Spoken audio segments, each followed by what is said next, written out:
Today, you are listening to Think Again Christian, where pop culture and Christian traditions collide with biblical truth. Sponsored by Rainier Christian Schools. And now your host, pastor of Ravensdale Bible Church and superintendent of Rainier Christian Schools, Tony Jamie. Rethinking and re-examining concepts, ideas, traditions, and beliefs in our culture and our Christian circles by renewing our minds.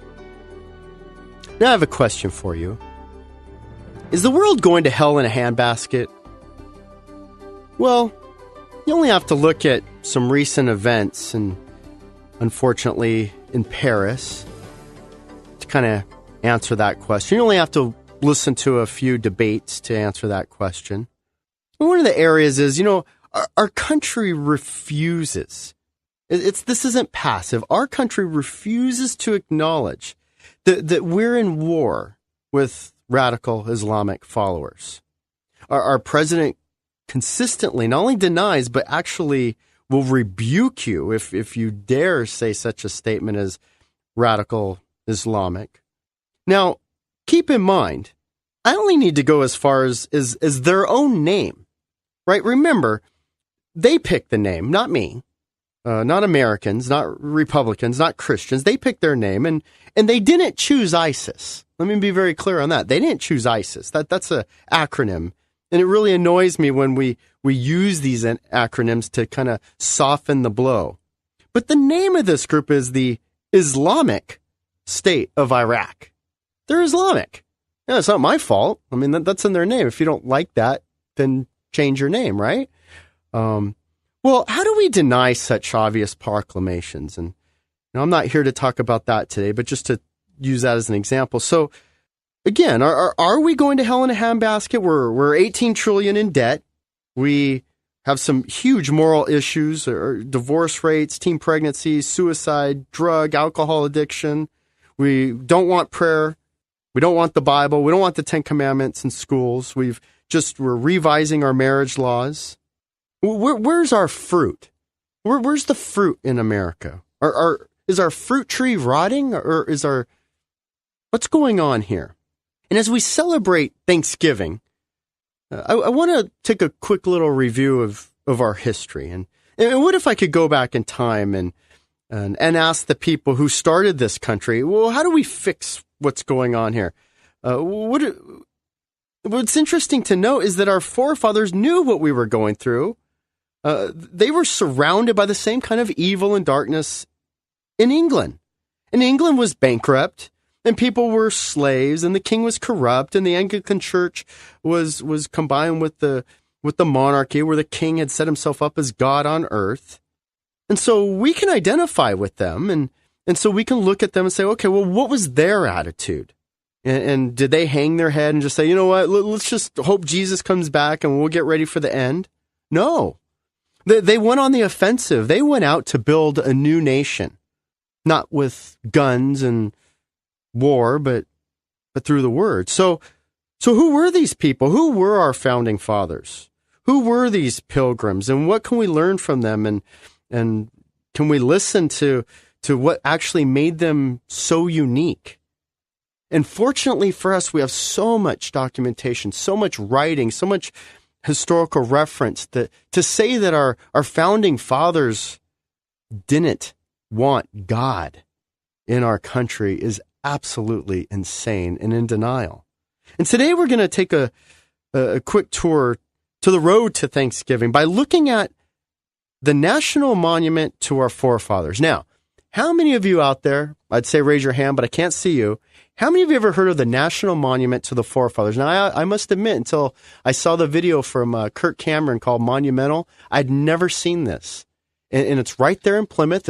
It's only been there for a couple hundred years. It's only the most magnificent statue built of granite that there is in the world. How is it that we don't know about this as believers? Well, we don't know about it because they didn't teach us this in school.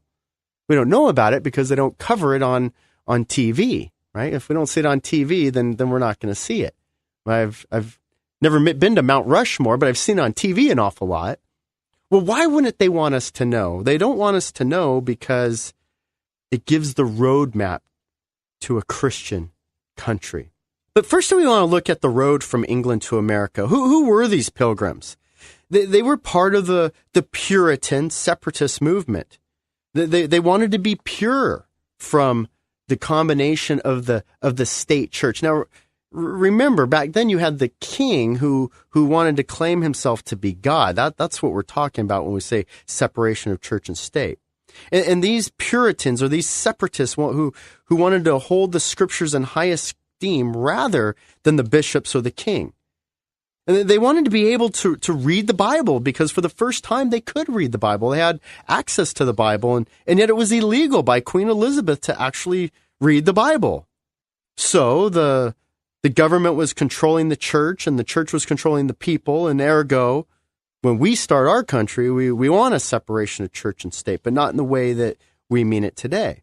So if the church can't be purified, then we will separate ourselves from it. And so the Puritan separatists stepped away from the church, or in essence, they denounced it. And when doing that, they're denouncing the state church. They're denouncing the monarchy of England. And so they had to leave. They were traitors. And so they sold everything that they had, and in 4 years of time and saving up the money, they set out to build a new community. And that new community was in Holland. And so they sold everything, and for 12 years they regrouped, and they were in Leyden, and they had a pastor named John Robinson who preached the word to them, and they actually, like the Bereans, would study out of God's word for the first time, and they were free. They were free to study the Bible. They were free to have home Bible studies, and it was a beautiful thing. And they actually started writing, and they wrote 15 books with a purpose and a vision to be a stepping stone of the gospel into all the world. I mean, this little church, this little group of people had a generational vision. They had a great vision, and it extended beyond their little families. They really wanted to change the world with the gospel. So before they headed to America, though, they had to return back to England so that they could actually, charter or board the Mayflower and the Speedwell, the two ships that they had purchased. And you have to understand that by going from England to Holland and then back to England, they were pretty well known. And the people in England were pretty upset with them because, one, they left, and then they started writing a bunch of books and sending them back to England. And so, imagine as a country, you have this infiltration of information. There's nothing you can do to stop it because, they live in a different country. And so in the fall of 1620, the Pilgrims left for a 3-week journey with their wives, with their children, and it actually took 8 weeks. 8 weeks. So they left in a terrible time for the Atlantic Ocean, just very terrible winds and storms, and the ocean was angry. So 130 passengers, about 50 crewmen, about 36 tradesmen, and 46 pilgrims. And you know what's really cool is they have so many of these people's names. They have the logs. So, this isn't like 2,000 years ago in conjecture. I mean, we know who these people were, and yet they still want to revise history. Now, unfortunately, this was a brutal trip, as I mentioned, and the conditions were so horrific that there was a lot of disease and sickness that occurred on the ship, and scurvy and pneumonia and tuberculosis broke out.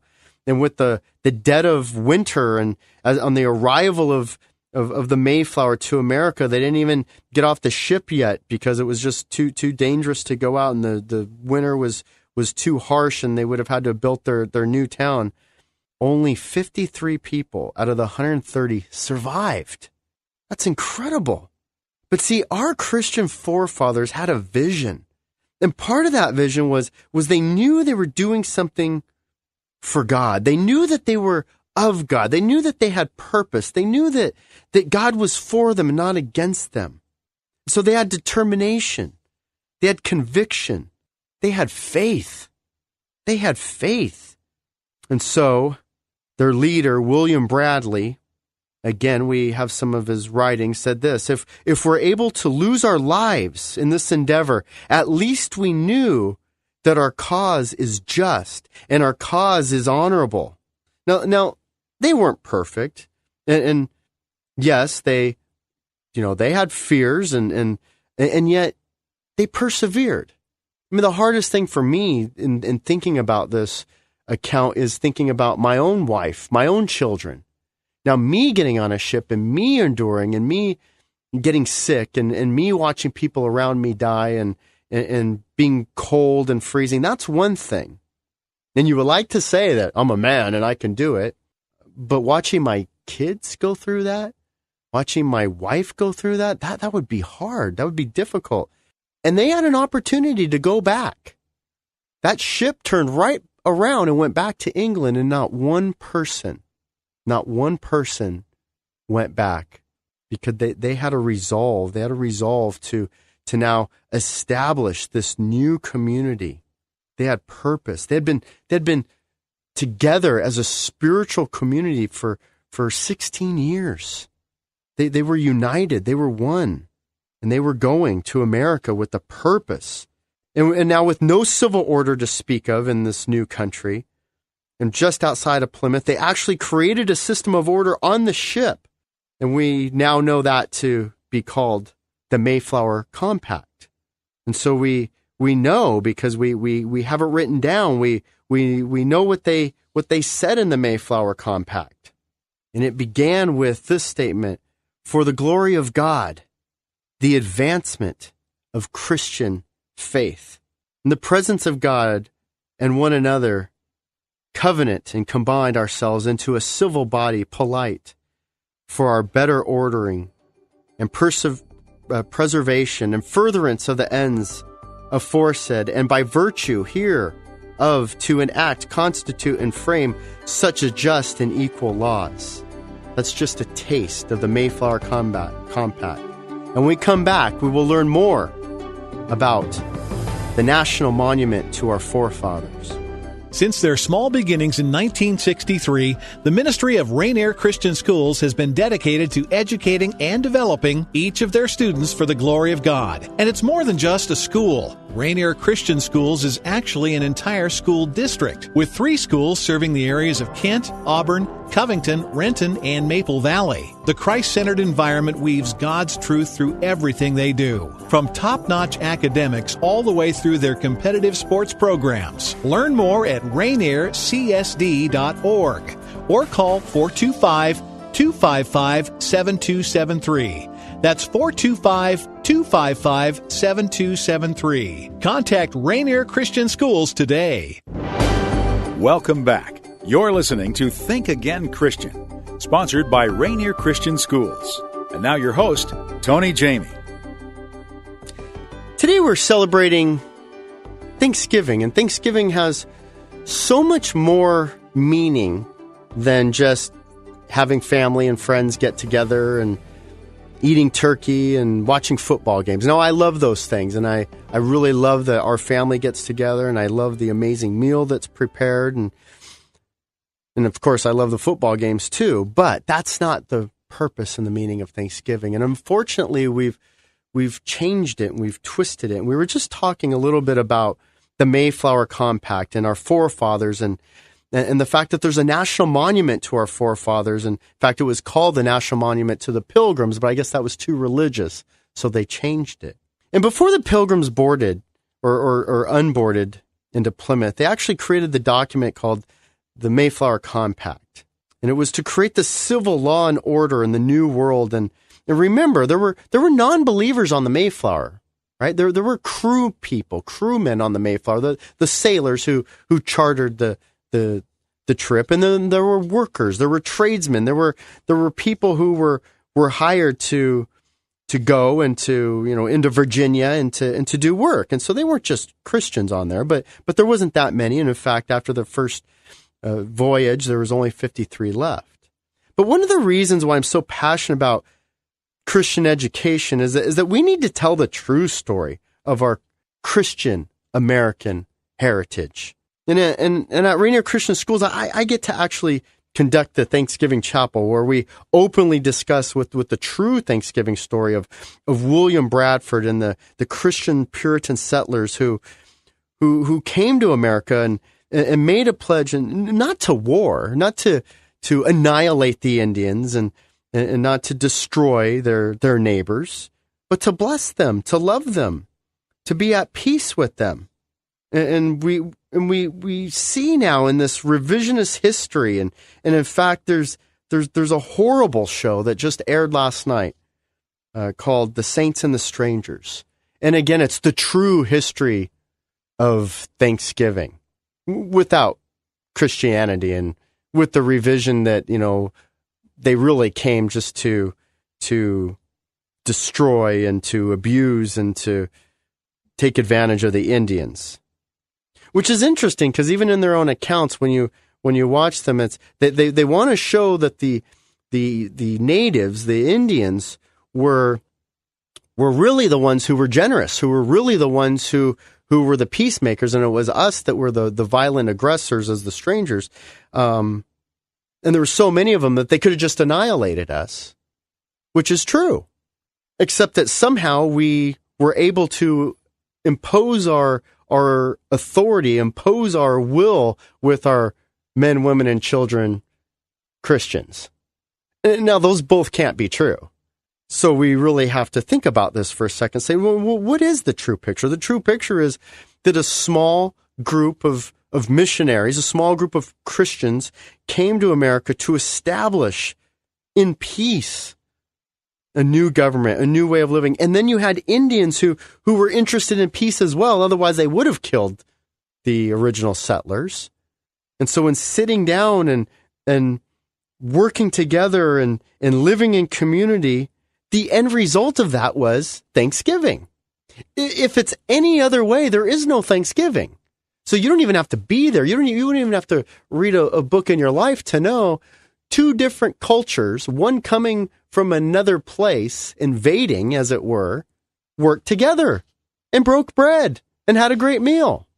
They're the ones who tell us that this wasn't an invasion. They're the ones that tell us that the Christian Puritans were not warriors or land barons, but men of peace.